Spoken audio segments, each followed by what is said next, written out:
Darren and I get a lot of questions each year about fall residual herbicides. So today we wanted to talk a little bit about where you really should use a fall residual herbicide and where you shouldn't. And then also, what are the product choices and what rates should you be using? All right, well, first of all, I'll say this. The ground that we're standing on right now, we'll never use a fall residual herbicide on because it's susceptible to flooding. And, you know, it's some of this ground that we had talked about earlier in the show, it's pretty heavy, and so it can get a little sticky in the spring. It's kind of high on the magnesium on the base saturation test. So it would be really nice if we could do it in the fall because it's dry in the fall, and in the spring a lot of times it's wet, so it's tough to get in.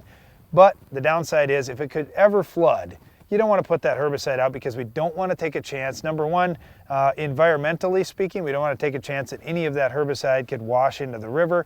Number two, economically speaking, why spend the $10 to $25 an acre you may want to spend on fall herbicides if you know you're not going to be able to use it? Okay, so here's where we would like to see fall residual herbicides used. Fields that we know we're going to get into in the spring early. If we can get that fall application on, hey, this is a field that could go early in the spring and it could be some of our first planted ground.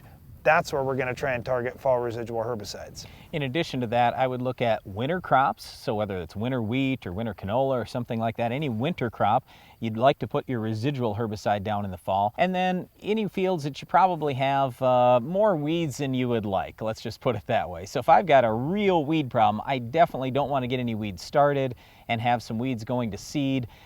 You got to get after those things as quickly as you can. What we would typically say is it's going to take 10 to 20% higher rate in the fall than it is the spring.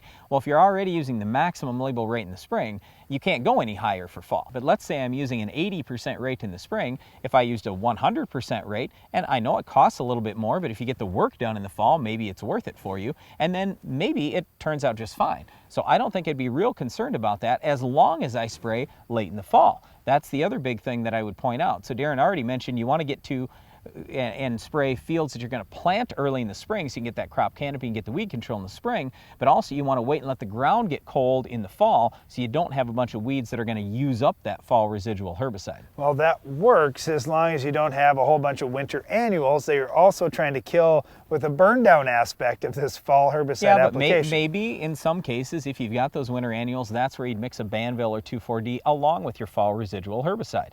So let's talk real quick, like corn, you could use Harness, Surpass, Outlook Dual. You could also use Triple Flex or Sure Start. If any of these products are labeled in your area for fall application, I don't have any big issue using them.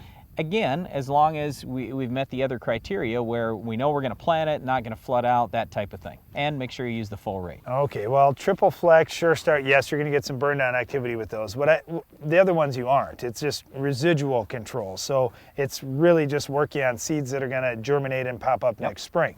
When we're looking at the soybean products, you look at the Authority products, the Valor products, we're seeing a lot of guys do that for winter annual control. But they're using higher rates. Yeah, they're using higher rates, and a lot of times if you get it done early enough that you can still use Roundup and have that be effective, that would be fine. Otherwise, we're seeing a lot of 2,4-D going on in the fall with the Authority and Valor products, and that is really hot at controlling those winter annual type weeds. You get a lot of burn on those weeds. So we've had pretty good luck with that where guys have big infestations, especially in no-till and reduced-till situations. And you can use those higher rates of the Authority and Valor products so you get even a little bit more residual. You can also use Treflan, Sonalan, or Prowl in the fall, and you can use those in combination with Valor or Authority.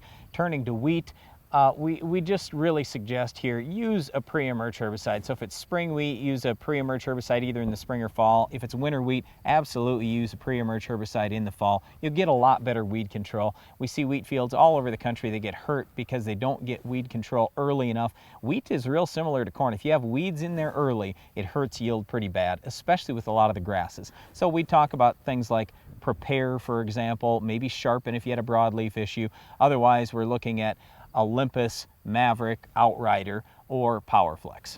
Yeah, in continuous wheat areas, this has just been huge. This has been tremendous for guys in terms of yield potential for the field and also making weed control so much easier in the spring.